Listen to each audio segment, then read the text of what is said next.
ओम नमः शिवाय। नमस्कार दोस्तों, स्वागत है आप सभी का हमारे YouTube चैनल पर। दोस्तों आइए सुनते हैं शिव महाप्राण की कथा। आप सभी भक्तजन इस कथा को श्रद्धा पूर्वक मन लगाकर सुने। भगवान शिव जी आप सभी की मनोकामना पूर्ण करेंगे और आप सभी के कष्टों को हर लेंगे। ब्रह्मा जी ने कहा, हे नारद, 18वें द्वापर युग में रतनजय ने व्यास जी का जन्म लिया और वेद के विवाह कर प्राणों को प्रकट किया। उस समय शिव जी ने हिमालय के शिखंड नामक एक शिखर पर, जिसे सिद्ध क्षेत्र भी कहा जाता है, अवतार लिया। उस समय उनका नाम शिखंडी था। उनके वाचस्रव, रेचिक, सावास्य तथा रजनीश्वर नामक 4 शिष्य हुए। तब उन्होंने अपने शिष्यों को योगाभ्यास का उपदेश करके व्यास जी के मत का प्रचार कराया तथा संसार में प्राणों की महिमा बढ़ाई। हे नारद, 19वें द्वापर युग में भारद्वाज ने व्यास जी का जन्म लिया तथा वेद के 4 विभाग कर प्राणों को प्रकट किया। उस समय शिव जी ने हिमालय पर्वत पर जटामाली नामक अवतार लिया तथा अपने 4 शिष्यों के द्वारा व्यास जी के मनोरथ को पूर्ण किया। उस समय उनके शिष्यों के नाम रण्य, कौशल्य, को लोकाक्षी तथा युद्ध थे। शिव जी ने उन्हें योगाभ्यास का उपदेश करके संसार में प्राणों के मत को स्थापित किया। हे नारद, 20वें द्वापर युग में गौतम ने व्यास जी का जन्म लिया तथा वेद के विभाग करके प्राणों को बनाया। उस समय शिव जी ने हिमालय पर्वत के पीछे अट्टहास नामक स्थान पर इसी यथार्थ अट्टहास नाम से ही अवतार ग्रहण किया। उनके शिष्यों के नाम श्रीमंत, बर्बरी, बुद्धि, ऋगबंधु तथा केशकेंधरा थे। उन्होंने अपने इन शिष्यों की सहायता से पौराणिक मत का प्रचार किया तथा व्यास जी की मनोकामना पूर्ण की। हे नारद, 21वें द्वापर युग में व्यास जी ने वेद के विभाग कर प्राणों को बनाया। तदुपरांत शिव जी का स्मरण कर उनसे अपने मत का प्रचार करने के लिए सहायता की मांग की। उस समय शिव जी ने दारुक नामक अवतार लेकर व्यास का मनोरथ सिद्ध किया। जिस वन में उनका जन्म हुआ था वह वन संसार में दारुक वन के नाम से प्रसिद्ध हुआ है। उनके प्लक्ष, दालम्यायन, केतु भानु तथा गौतम नामक 4 शिष्य हुए। उनकी सहायता से शिव जी ने संसार में व्यास के मत का प्रचार किया। हे नारद, 22वें द्वापर युग में सुषमालय मुनि ने व्यास जी का जन्म लिया और शिव जी का ध्यान धरकर वेद के 4 विभाग किए तथा प्राणों की रचना की। परंतु जब उन्हें अपने कार्य में सफलता नहीं मिली तथा भगवान आशुतोष से सहायता की याचना की, उस समय शिव जी ने लांगली नाम से काशी में अवतार लिया। उनके भल्लनी, मधुपुंग, श्वेत तथा गुप्तकांत नामक 4 शिष्य हुए तथा उन्होंने इन शिष्यों की सहायता से संसार में व्यास जी के मत को प्रसिद्ध किया। हे नारद, 23वें द्वापर युग में तृणबिंदु ने व्यास जी का जन्म लिया और उन्होंने वेद के विभाग करके प्राणों की रचना की। अपने मत को सिद्ध होते न देखकर जब उन्होंने शिव जी से सहायता मांगी तो शिव जी ने कालिंज नामक पर्वत पर महाकाय सुत श्वेत नामक अवतार लिया। उस समय उनके शिष्यों के नाम औषधि, बृहदक्ष, देवल तथा कव्य थे। शिव जी ने इन शिष्यों की सहायता से व्यास जी के मत को प्रसिद्ध किया। हे नारद, 24वें द्वापर युग में कुक्षी, जिन्हें वाल्मीकि भी कहा जाता है, ने व्यास जी का जन्म लिया। उन्होंने वेद के विभाग करके प्राणों को प्रकट किया। जब उन्हें अपने मत को फैलाने में सहायता नहीं मिली तो उन्होंने शिव जी की स्तुति करते हुए उनसे सहायता की याचना की। उस समय शिव जी ने नैमिष नामक वन में सूर्य नामक अवतार ग्रहण किया और व्यास जी की मनोकामना को पूर्ण किया। उनके शिष्यों के नाम सालिहात्र, सहजहोत्र, युवनाश्व तथा ऐरवुड्न थे। इन्हीं व्यास जी ने भी श्री रामचंद्र जी के लीला चरित्रों का भी वर्णन किया है। हे नारद, 25वें द्वापर युग में ब्रह्म सप्त ने व्यास जी का जन्म लिया और शिव जी का तप करके उनसे अपने मत का प्रचार करने में सहायता करने की प्रार्थना की। उन्होंने वेद के विभाग करके प्राणों को बनाया था, परंतु जब उनके मत को संसारी लोगों ने स्वीकार नहीं किया तो वे अत्यंत निराश हुए। उस समय शिव जी ने दंडी मुंडी नामक अवतार ग्रहण किया। उनके शिष्यों के नाम बहुल, कुंडकर्ण, कुंभांड तथा प्रभात थे। इन्हीं की सहायता से उन्होंने संसार में प्राणों की प्रतिष्ठा कराई तथा संसारी मनुष्यों को योग मार्ग का उपदेश दिया। इन 25वें व्यास जी के पुत्र का ही नाम उपमन्यु था। उसने बाल्यावस्था से ही शिव जी की बड़ी भक्ति की थी। हे नारद, 26वें द्वापर युग में पराशर ने व्यास जी का जन्म लिया। वे मेरे पौत्र तथा वैशंपायन के पिता थे।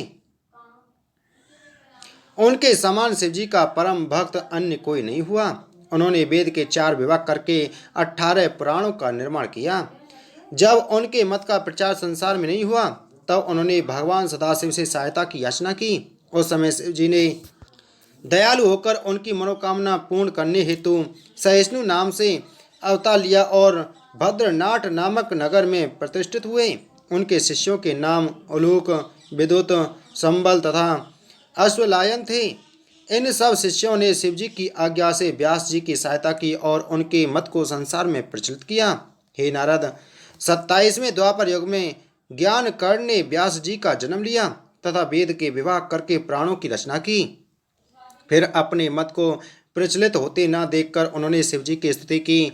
उस समय शिव जी ने प्रवास क्षेत्र में सौम्यकर्ण नाम से अवतार लिया। उनके शिष्यों के नाम अक्षपाद, सोमनी कुमार, उलूक तथा वस थे। सौम्य कर्म रूपी शिव जी के अवतार ने योग शास्त्र को प्रकट कर प्राण के मत को प्रचलित किया तथा अद्वैत धर्म को दृढ़ किया। जब व्यास जी ने यह देखा कि अब कोई भी मनुष्य उनके मत का विरोधी नहीं है, तो उन्होंने अत्यंत प्रसन्न होकर शिव जी की स्तुति की। तदुपरांत संसार भर में व्यास जी और उनके शिष्यों का यश फैल गया। हे नारद, इस प्रकार द्वापर युग में जो शिव जी के 27 अवतार हुए, उसका वर्णन मैंने तुमसे किया। अब तुम उस अवतार के बारे में सुनो जिसे शिव जी ने कलयुग के प्रारंभ में लिया था। हे पुत्र, शिव जी के इन अवतारों की कथाओं को जो मनुष्य मन लगाकर सुनता अथवा दूसरों को सुनाता है, वह दोनों लोकों में सब प्रकार का आनंद प्राप्त करता है। ब्रह्मा जी ने कहा, हे नारद, 28वें द्वापर युग में देवताओं द्वारा प्रार्थना किए जाने पर विष्णु जी ने व्यास का अवतार लिया तथा वेद के विभाग कर प्राणों को प्रकट किया। परंतु जब उनका मत प्रसिद्ध न हुआ, तब उन्होंने शिव जी की स्तुति करते हुए यह मांगा कि हे प्रभु, आप मुझे इस कार्य में सहायता प्रदान करें तथा मेरे मत का प्रचार करने में सहायक हों। उस समय शिव जी ने व्यास जी की प्रार्थना पर अवतार लिया और उनके मत का प्रचार करने में सहायक बने। इस वृतांत को सुनकर नारद जी बोले, हे पिता, मेरी यह इच्छा है कि आप इस कथा को विस्तार पूर्वक सुनाएं। ब्रह्मा जी बोले, अच्छा, मैं इसे विस्तार पूर्वक कहता हूँ। इस वृतांत में शिवजी एवं विष्णु जी के लीला चरित्रों का वर्णन है। हे नारद, पूर्व काल में जब देवासुर संग्राम हुआ था, उस समय बहुत से दैत्य मारे गए थे। अवसर पाकर वे सब दैत्य पुनः पृथ्वी पर उत्पन्न हुए और कुसंगति में पड़कर कुमार्ग पर चलने लगे। वे विपरीत बातें करते हुए अपने अहंकार में भरकर अनेक प्रकार के कुकर्म करने लगे। वे इस प्रकार इंद्रियों के वशीभूत हुए कि उनमें भी परस्पर शत्रुता फैल गई। उस समय देवताओं ने संसार में अनाचार बढ़ता हुआ देखकर विष्णु जी की सेवा में पहुंच अपने दुख का वर्णन किया तथा उनसे वह कष्ट दूर करने की प्रार्थना की। उस समय भगवान विष्णु ने उनकी प्रार्थना को स्वीकार करते हुए पराशर के पुत्र के रूप में पृथ्वी पर जन्म लिया। संसार में वे कृष्ण द्वैपायन के नाम से प्रसिद्ध हुए। उनकी माता का नाम सत्यवती था। हे नारद, उन कृष्ण द्वैपायन व्यास रूप विष्णु जी ने वेद के 4 विभाग करके उनकी शाखाओं को फैलाया तथा प्राणों का निर्माण किया, परंतु संसार में उनका प्रचार किसी भी प्रकार न हो सका। यह देखकर व्यास जी सब देवताओं तथा ऋषि मुनियों सहित कमलापति विष्णु जी की शरण में गए और उनसे प्रार्थना करते हुए कहने लगे, हे प्रभु, मेरे प्राणों का संसार में कुछ भी आदर नहीं हो रहा है, अस्तु आप मेरे मत का प्रचार करने में सहायक हों। उस समय विष्णु जी ने उन्हें सांत्वना देते हुए इस प्रकार कहा, हे व्यास जी तथा ऋषि मुनियों, तुम निश्चिंत होकर अपने घर जाओ। हम पृथ्वी पर कृष्ण रूप में अवतार लेकर तुम्हारे कृष्ण दुख को दूर करेंगे। भगवान विष्णु जी के ऐसे वचन सुनकर सब लोग अपने अपने घर लौट आए। तदुपरांत विष्णु जी ने यदुवंशी वसुदेव के घर कृष्ण रूप में अवतार लिया। उनका स्मरण करने मात्र से ही मनुष्य के संपूर्ण पाप नष्ट हो जाते हैं। हे नारद, वसुदेव की दूसरी पत्नी रोहिणी के गर्भ में शेष जी ने बलभद्र के रूप में अवतार लिया। सब देवता तथा मुनि आदि उन बलभद्र जी की सेवा करते हैं। अस्तु, श्री कृष्ण जी ने ब्रज में पहुंचकर जो चरित्र किए, तुम उन्हें सुनो।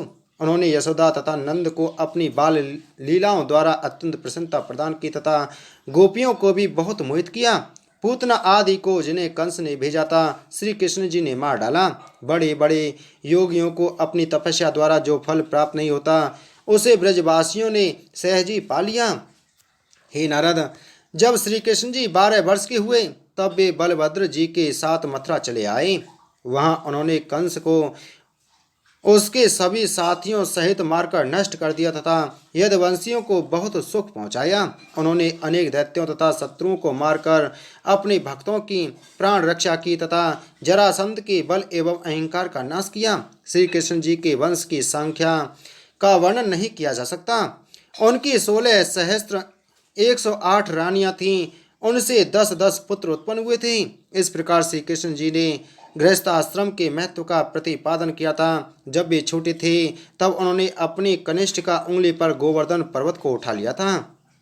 हे नारद, महाभारत के युद्ध में उन्होंने अनेक प्रकार से पृथ्वी का भार उतारा।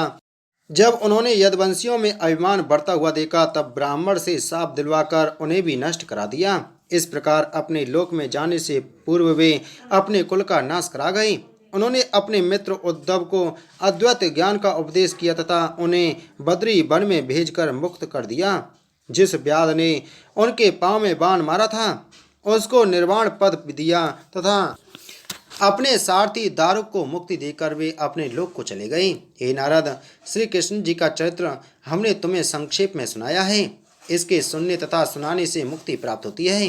हे नारद, इस प्रकार श्री कृष्ण जी ने पृथ्वी पर धर्म को फिर स्थित किया, परंतु उससे व्यास जी को विशेष प्रसन्नता न हुई, क्योंकि संसार में उनका निवृत्ति मार्ग प्रसिद्ध नहीं हुआ था। अतः उन्हें दिन रात यही सोच बना रहता था कि किसी प्रकार हमारा मत संसार में फैले। अपनी मनोअभिलाषा की पूर्ति के हेतु एक दिन उन्होंने भगवान सदाशिव का ध्यान किया तथा उनसे यह प्रार्थना की कि हे कृपा सिंधु, मैंने वेद के आशय को पुराणों में प्रकट किया है, परंतु कलयुग के प्रभाव के कारण उन्हें कोई नहीं मानता। अस्तु मेरी यह प्रार्थना है कि अब आप स्वयं अवतार लेकर मेरे मत की वृद्धि करें तथा निवृत्ति मार्ग को दृढ़ बनाएं। हे नारद, व्यास जी की यह प्रार्थना सुनकर शिवजी ने ब्रह्मचारी का स्वरूप धारण किया। तदुपरांत उन्होंने अपनी योग माया द्वारा संपूर्ण संसार को मोहित कर लिया। फिर वे उसी शरीर से शमशान में जा पहुंचे। वहां उन्होंने यह देखा कि एक मुर्दा पड़ा हुआ है, तो वे योग माया द्वारा उसके शव में प्रवेश कर गए और पर्वत की कंदरा में जाकर स्थित हुए। जब मुझे तथा विष्णु जी को यह वृतांत ज्ञात हुआ तब हम दोनों उनकी सेवा में जा पहुँचे और अनेक प्रकार से उनकी स्तुति करने लगे। भगवान सदाशिव के उस अवतार का नाम लाकुलिस था। जिस स्थान पर शिवजी विराजमान हुए थे उसे सिद्ध क्षेत्र अथवा काया चतवर कहते हैं। काकुलिस शिव ने औशिक, गर्ग, मित्र तथा रुद्र नामक अपने 4 शिष्य बनाए और उनके द्वारा संसार में व्यास जी के मत को प्रकट किया। उस समय सब लोगों का दुख नष्ट हो गया तथा तीनों लोकों में आनंद की वृद्धि हुई। हे नारद, अब मैं तुम्हें इस सब वृतांत का सार सुनाता हूँ, जिससे तुम्हें यह ज्ञात हो जाएगा कि व्यास जी का अवतार किस प्रकार होता है। प्रत्येक द्वापर के अंत में विष्णु जी स्वयं अवतार लेकर वेद के विभाग करते हैं तथा प्रत्येक कलयुग के आदि में शिवजी अवतार लेकर उनके मत की स्थापना करते हैं। विष्णु जी प्रत्येक युग में 4 शिष्यों द्वारा वेद, योग तथा आश्रमों को प्रकट करते हैं और शिवलिंग का पूजन करके भस्म धारण करते हैं। हे पुत्र, हमने यह कथा विष्णु जी से सुनी थी।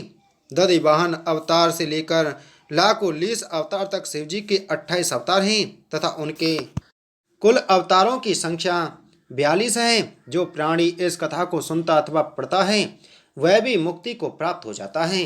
बोलो शिव महाप्राण की जय। बोलो शिव शंकर भगवान की जय। दोस्तों, अगर आपको कथा अच्छी लगी हो तो वीडियो को लाइक करें, वीडियो को ज़्यादा से ज़्यादा शेयर करें। दोस्तों, हम जो भी कथा कहानी की वीडियो डाला करें, आप सभी उन सभी वीडियो को भक्ति भाव के साथ में मन लगाकर सुनें और सभी भक्तों के साथ में शेयर जरूर करें। ओम नमः शिवाय।